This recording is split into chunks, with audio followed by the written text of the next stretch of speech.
మిత్రులారా, జూలై 18న మొదలు పెడితే ఇవాళ 15 ఆగస్టు, సరిగ్గా 27 రోజుల్లో 18,000 కోట్ల రూపాయలు రైతుల ఖాతాలోకి బదిలీ చేసిన ప్రభుత్వం పార్టీ ఏదైనా ఉందంటే ఈ దేశంలో అది కాంగ్రెస్ పార్టీ, తెలంగాణ ప్రభుత్వం అని నేను చెప్పదలుచుకున్నా.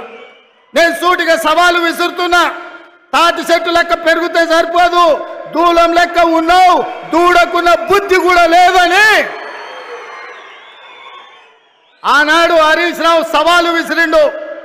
మీరు రైతు రుణమాఫీ చేయండి, నేను సిద్దిపేట ఎమ్మెల్యేకు రాజీనామా చేస్తా, మళ్ళా ఎన్నికల్లో పోటీ చెయ్యనని. ఇవాళ ఈ వైరాగడ్డ మీద నుంచి ఖమ్మం ప్రజల సమక్షంలో హరీష్ రావు, నీకు సీము నెత్తురుంటే, సిగ్గు లజ్జ ఉంటే రాజీనామా చెయ్యి. నువ్వు కూడా నీ మామలకనే సిగ్గు లేనోని అయితే ఏట్ల దుంకి సావు అని చెప్పి నేను ఈ సందర్భంగా చెప్పదలుచుకున్నా. ఆయననే నేనన్నా, హరీష్ రావు సిద్ధంగా ఉండు, సిద్దిపేటకు పట్టిన శని పీడ చీడ విరుగడవుతుంది, 15 ఆగస్టు లోపల 2 లక్షల వరకు రుణమాఫీ చేసి తీరుతామని మాట ఇచ్చిన.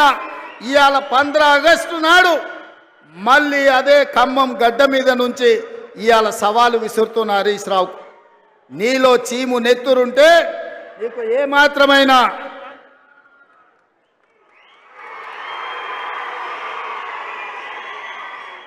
నీకు ఏమాత్రమైనా సిగ్గు శరం ఉంటే రాజీనామా చెయ్యి.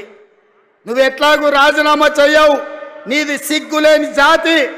అందుకే ఇవాళ నువ్వు రాజీనామా చేయకపోతే అమరవీరుల స్తూపం దగ్గరకు వచ్చే ముక్కు నేలకు రాజు కాంగ్రెస్ పార్టీ మీద సవాలు విసిరినందుకు తెలంగాణ రైతాంగం క్షమించండి. మాట తప్పని పార్టీ కాంగ్రెస్ పార్టీ రుణమాఫీ చేసింది. నేను విసిరిన సవాల్ను వెనక్కి తీసుకుంటున్నానని తెలంగాణ రైతాంగానికి క్షమాపణ చెప్పు. ఇవాళ నేను ఒక్క మాట అడగదలుచుకున్నా, నేను గుర్తు చేయదలుచుకున్న ఈ ఖమ్మం ప్రజలకు. ఆనాడు ఖమ్మం జిల్లా రైతాంగం, ఇంతకుముందే మా రామదాస్ గుర్తు చేసిండు, ఆనాడు ఖమ్మం జిల్లా రైతాంగం పండించిన మిర్చికి గిట్టుబాటు ధర అడిగితే గిట్టుబాటు ధర ఇవ్వకుండా దళారులు దోపిడీ చేస్తుంటే, దందాలు చేస్తుంటే ఆ ప్రజలకు కోపం వచ్చి చిర్రెత్తుకొచ్చి తిరుగుబాటు చేసింది. దళారులను శిక్షించి దళారులకు బేడీలేసి జైలుకు పంపించాల్సిన కేసీఆర్ ప్రభుత్వం ఆనాడు ఈ ఖమ్మం జిల్లా రైతాంగాన్ని అరెస్టు చేసి జైల్లో పెట్టి బేడీలేసి బజార్లు నడిపించింది.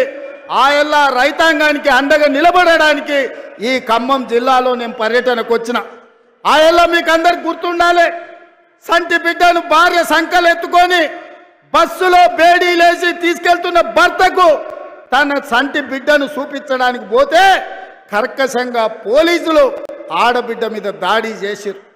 ఆ కుటుంబాన్ని కూడా పరామర్శించడానికి నేను ఈ ఖమ్మం జిల్లాకు వచ్చిన.